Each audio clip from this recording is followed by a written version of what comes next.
In our chapter Systemic Thinking, today I'm talking about peer consulting, brought to you by Think Tool Academy.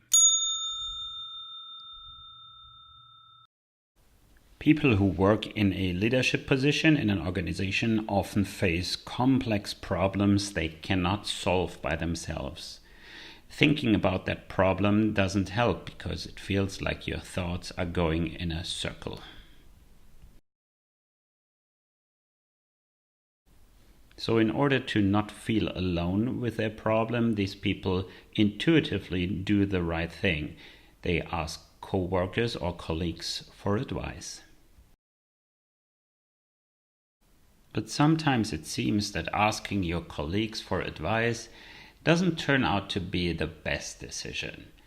Once you start explaining your problem, you'll get so much instant and unreflected advice that it's hard to explain your problem entirely. You end up justifying and explaining while your colleagues are getting frustrated that you're not taking their beautiful ideas. For situations like this, there's a beautiful method called peer consulting. It is a structure of 6 simple steps for a conversation between a help-seeking person and voluntary peers, such as co-workers or colleagues.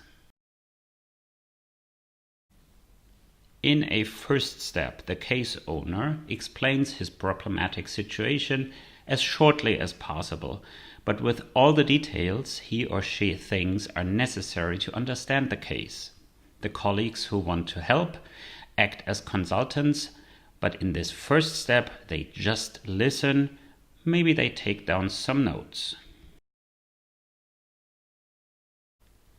Step number 2 gives the consultants the opportunity to ask questions to better understand the case.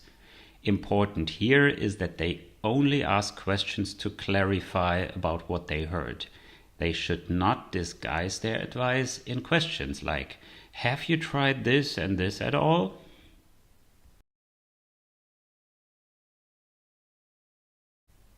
Now, step 3 is really interesting. The case owner turns away from the group. Doesn't need to leave the room, but actually turn his back to the group of consultants who then create hypotheses.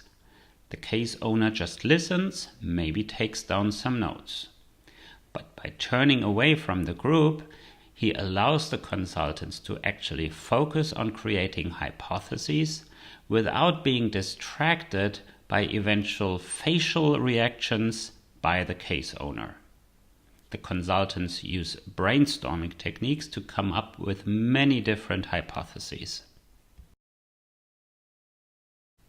In step number 4, the case owner returns to the group of consultants and tells them which hypotheses he found interesting, fascinating, or just new and worth thinking about.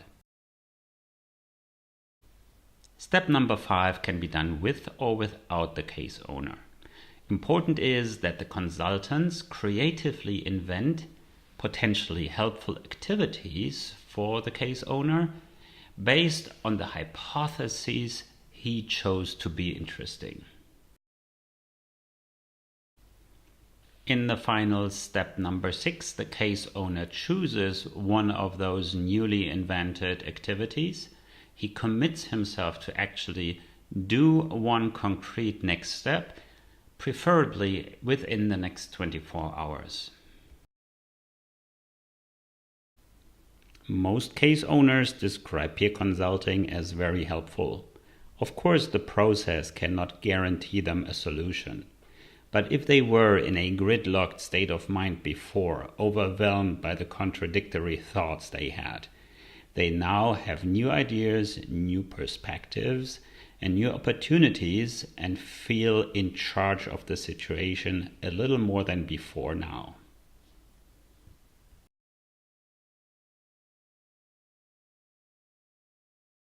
So I hope you found this helpful. Good luck with experimenting with the method, and thanks for watching.